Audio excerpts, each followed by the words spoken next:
Father Thomas Bennett had been a priest for 34 years, 34 years of early mornings, of prayers whispered in empty churches, of listening to confessions that broke his heart, of marriages and funerals and baptisms.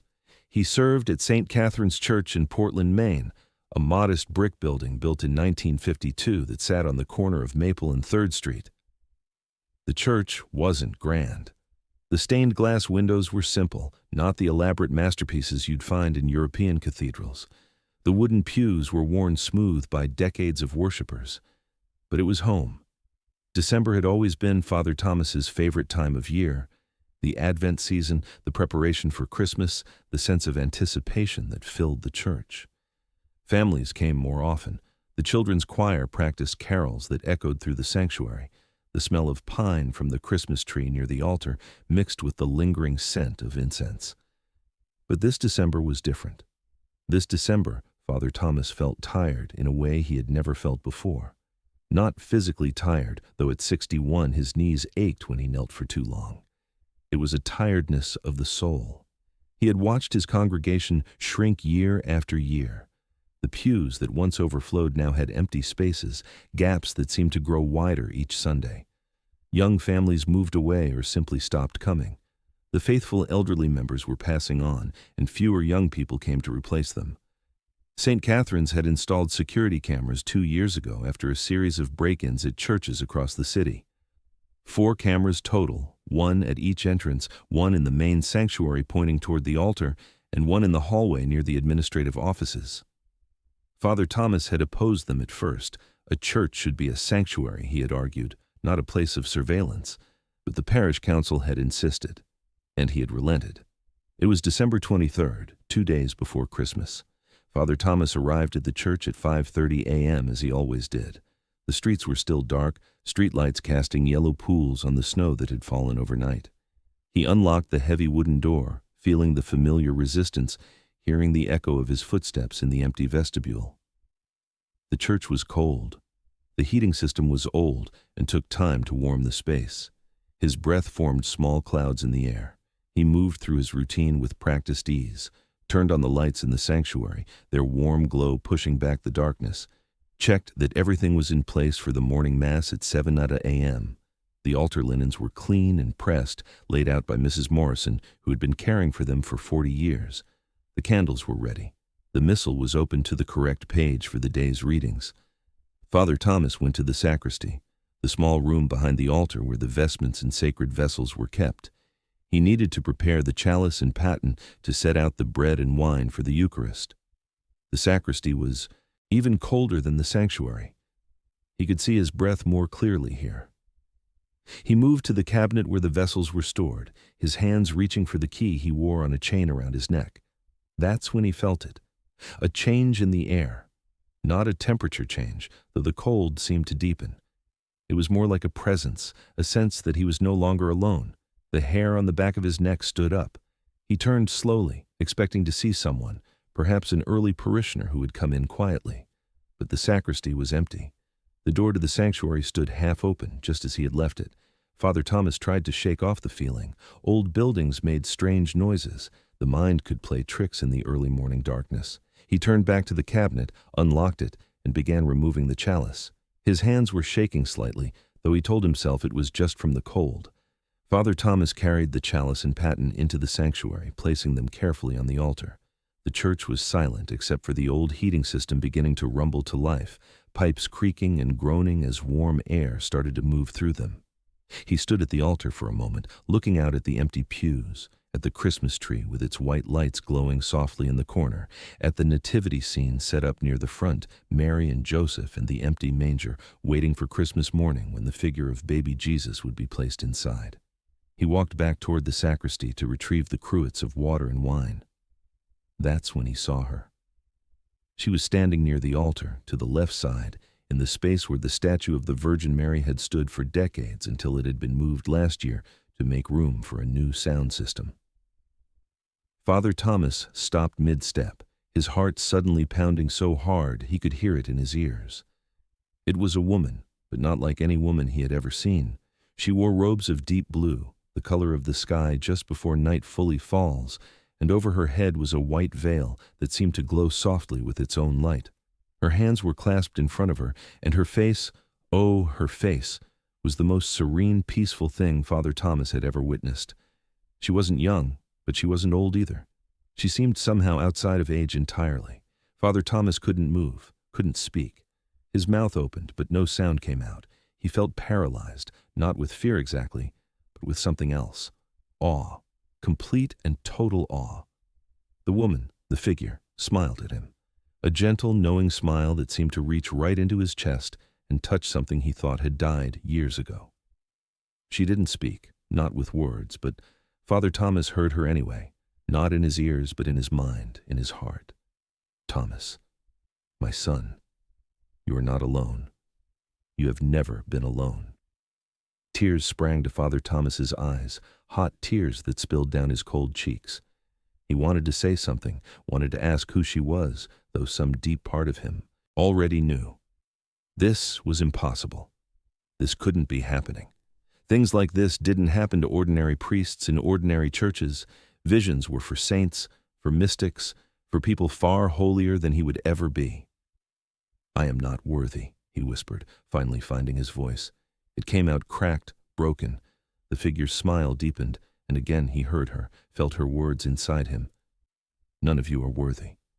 All of you are loved. That is the mystery. That is the gift. She raised one hand, palm facing him, and Father Thomas felt warmth spread through his entire body. The cold that had been seeping into his bones disappeared. The tiredness, that deep soul tiredness he had been carrying, lifted like fog burning away in sunlight. He felt young again. No, not young exactly, but renewed, restored. Your work matters, she said. Every prayer you speak into the silence, every kindness you offer, every doubt you carry with faith anyway, it all matters. The empty pews do not mean empty hearts. You plant seeds you will never see grow, and that is exactly as it should be. Father Thomas fell to his knees. He couldn't help it. His legs simply gave out, and he knelt there on the cold tile floor, tears streaming down his face, his whole body shaking. Not with cold now, but with something else entirely. Joy. Pure, overwhelming joy. Why me? He managed to ask. Why now?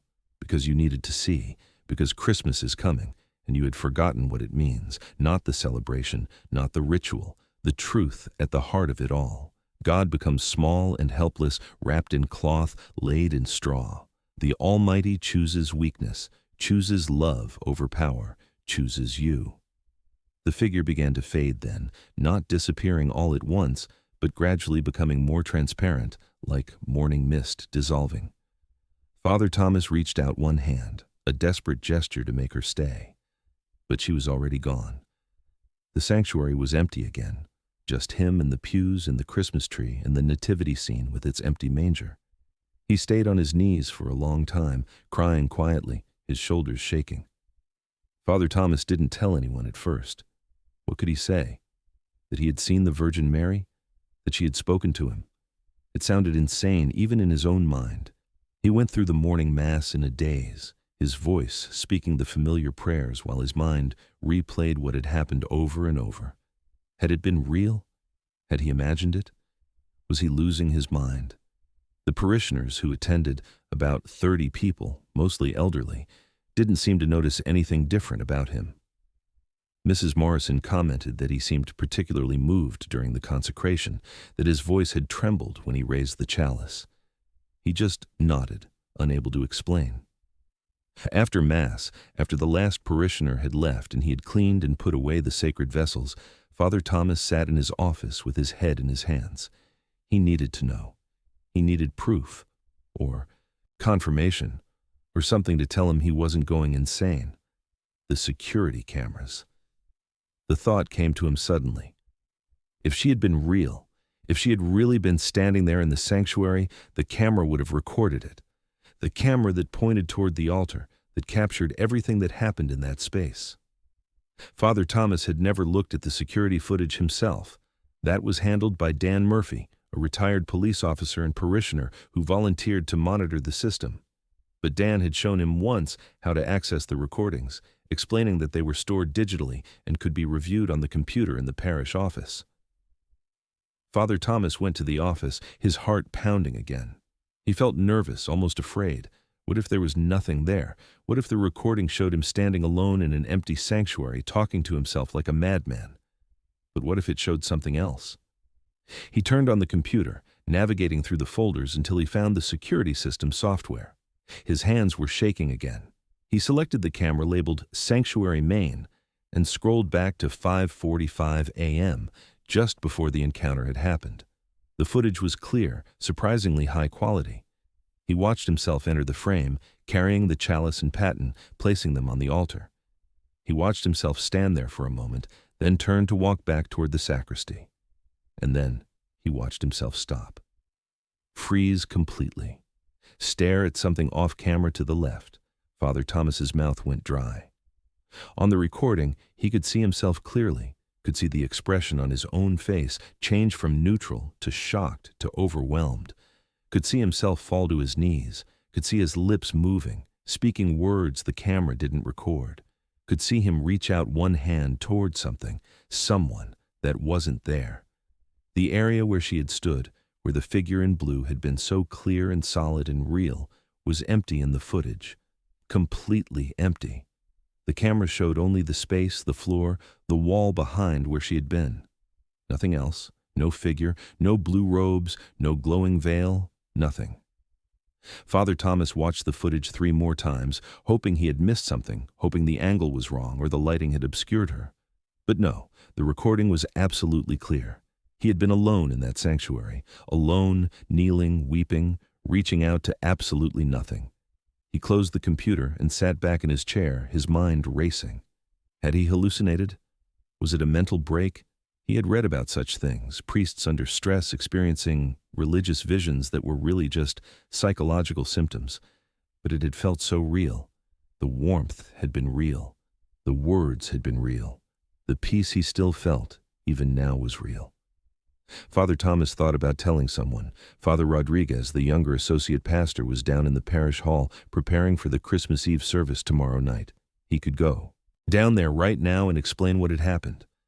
But what would he say? And what would Rodriguez think? Would he be concerned? Would he suggest Father Thomas take some time off, see a doctor, get evaluated? He decided to wait, to pray, to think. Maybe the answer would come to him. Maybe this was a gift meant only for him, not to be shared. Or maybe he was indeed losing his mind, and the kindest thing to do was keep it to himself. Father Thomas didn't sleep well on Christmas Eve. He tossed and turned in his small apartment above the church, his mind replaying the encounter, the footage, the impossible contradiction between what he had experienced and what the camera had recorded. He finally got up at 4 a.m. and sat by his window, looking out at the snow-covered street below, watching the early morning darkness gradually give way to the gray light of Christmas dawn. The Christmas morning Mass was at 10 a.m., the church's most attended service of the year. Father Thomas arrived at 7 a.m. to prepare, to make sure everything was perfect. The church was beautiful. The altar guild had outdone themselves with arrangements of white lilies and red poinsettias. The Christmas tree lights sparkled. The nativity scene was complete now, the figure of baby Jesus placed tenderly in the manger. But Father Thomas felt anxious, distracted. He kept looking at the spot where she had stood 2 mornings ago, kept remembering her words, kept wondering if it would happen again, or if it had even happened at all. By 9:45 a.m. the church was filling up. Families arrived, children in their Christmas clothes, parents smiling and greeting neighbors. The church was fuller than Father Thomas had seen it in months, every pew filling, people standing in the back when the seats ran out. The sound of voices, of laughter, of life echoed through the sanctuary. Father Thomas vested in the sacristy, pulling on the white chasuble decorated with gold thread, the color of joy and celebration. Father Rodriguez was there too, young and energetic, excited for his second Christmas as a priest. "Beautiful crowd today, Father," Rodriguez said, smiling. "Feels like the old days, doesn't it?" Father Thomas nodded, unable to trust his voice. He was thinking about what she had said. The empty pews do not mean empty hearts. Maybe it was true. Maybe the people who came once a year, twice a year, were still seeking something, still hoping for something, still open to the mystery. The Mass began. Father Thomas processed down the center aisle, the choir singing, "O come, all ye faithful," and he looked out at all those faces, young and old, believers and doubters, people carrying burdens he would never know about, people searching for peace, for meaning, for a moment of transcendence in ordinary life. He read the gospel, the familiar story of the birth in Bethlehem, and as he spoke the words, he felt it again. That presence, that warmth, not a vision this time, no figure in blue, robes, just a feeling, a certainty deep in his bones that he was not alone, that none of them were alone. When it came time for the homily, Father Thomas stepped up to the pulpit. He had prepared careful notes, had written out exactly what he wanted to say. But looking out at all those faces, he set the notes aside. "Christmas asks us to believe something impossible," he began, his voice stronger than he expected, "that God, infinite and eternal, became a baby, helpless, vulnerable, completely dependent on human care. Why would God do such a thing?" He paused, and the church was utterly silent. Even the children were still. Because that's how love works. Love makes itself vulnerable. Love empties itself. Love chooses to need us, even when it doesn't have to. And we are asked to believe, not because we have proof, not because we can explain it, not because it makes logical sense. We are asked to believe because something in us recognizes the truth of it. Something in us knows that we were made for this, for love that asks everything and offers everything in return. Father Thomas felt tears in his eyes again, but this time he didn't try to hide them. "I don't know what brought each of you here today. Maybe habit, maybe family obligation, maybe a searching you can't quite name. But I want you to know something. Your presence here matters. Your seeking matters. Your doubt and your faith and everything in between matters. You are seen. You are known. You are loved beyond measure." He saw people wiping their eyes, saw Mrs. Morrison in the third pew nodding, saw a young mother in the back holding her baby close, saw an elderly man he didn't recognize, alone in a side pew, his weathered face lifted toward the altar. The miracle of Christmas isn't just that it happened 2,000 years ago. The miracle is that it keeps happening, that love keeps choosing to become small, keeps choosing to meet us exactly where we are, keeps choosing us over and over, no matter how many times we walk away or stop believing or forget what any of this means. He finished the Mass, the ancient prayers and rituals that had been repeated for centuries, and as he raised the consecrated host, as he spoke the words of transformation, he felt absolutely certain. She had been real. The encounter had been real, not because the camera had captured it, but because he had been changed by it, because the tiredness was gone, because he could look at these people, this small, struggling parish, and see not failure, but possibility, not ending, but continuation, not emptiness, but the infinite space where grace could enter. After Mass, after the last handshake and Christmas blessing, Father Thomas returned to the sanctuary alone. He stood in the spot where she had appeared, where the camera had shown only empty space, and he whispered, "Thank you." The church was quiet again, empty again, but it didn't feel empty. It felt full, full of all the prayers that had been spoken, there, full of all the lives that had been touched there, full of presence even when no one was watching, even when the cameras showed nothing at all. Outside, snow began to fall again, soft white flakes drifting past the simple stained glass windows. Christmas music played faintly from a house across the street, and in St. Catherine's Church on the corner of Maple and 3rd Street, an ordinary priest in an ordinary place stood in the presence of extraordinary grace, finally understanding that some of the most real things in this world can never be captured on camera. They can only be felt, only be lived, only be believed. Father Thomas smiled, alone in the sanctuary, and began the work of cleaning up after Mass, his heart lighter than it had been in years, carrying a secret that was both his alone and meant for everyone, the kind of secret that doesn't need proof because it proves itself in how it changes you, in how it opens your eyes to see what was there all along. The miracle wasn't the vision. The miracle was the believing. The miracle was the continuing. The miracle was showing up on a cold December morning and finding yourself met by something greater than yourself, something that sees you, something that chooses you, something that whispers in the silence of your doubt, you are not alone, you have never been alone. And that, Father Thomas thought as he extinguished the candles one by one, that is more than enough.